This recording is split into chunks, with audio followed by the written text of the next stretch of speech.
तो एगो हम झूमर गीत गाओ तनी, बहुत पुराना गीत हुए, सुनी जरूर सबे। अगर अच्छा लगी तो लाइक और कमेंट जरूर कर देम जा। पिया परदेस गोइले, नया साड़ी धके गोइले। पिया परदेस गोइले, नया साड़ी धके गोइले। एक करा के पेन के देखाई, पिया परदेस गोइले। एक करा के पेन के देखाई, पिया हमर ड्यूटी गोइले। घर ही में पेन लिया, शीशा में देख लिया। घर ही में पेन लिया, शीशा में देख लिया।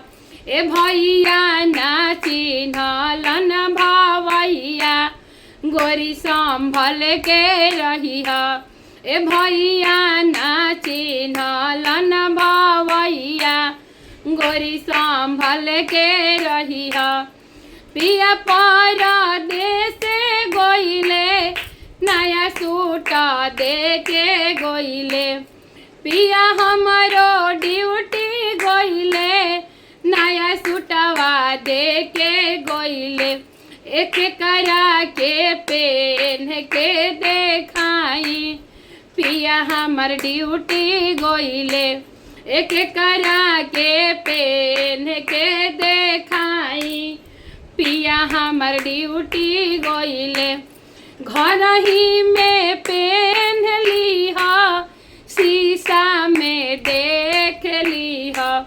ए बबुआ ना चिन्हे भौजैया, गोरी संभल के रहिया।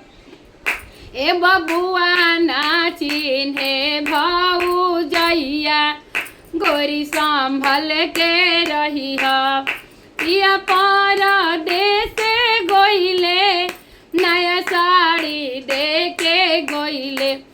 पिया परदेस गोइले, नया दुपट्टा दे के गोइले।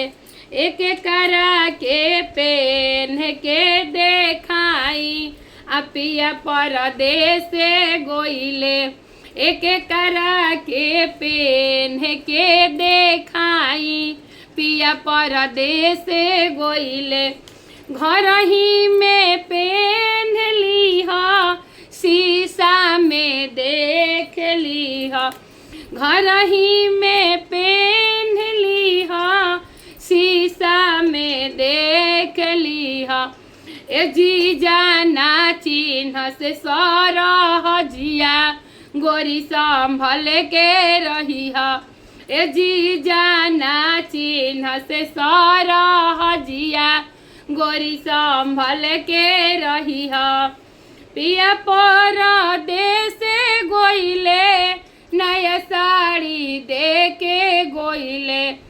एक करा के पेन के देखाई, पिया हमर ड्यूटी गोइले।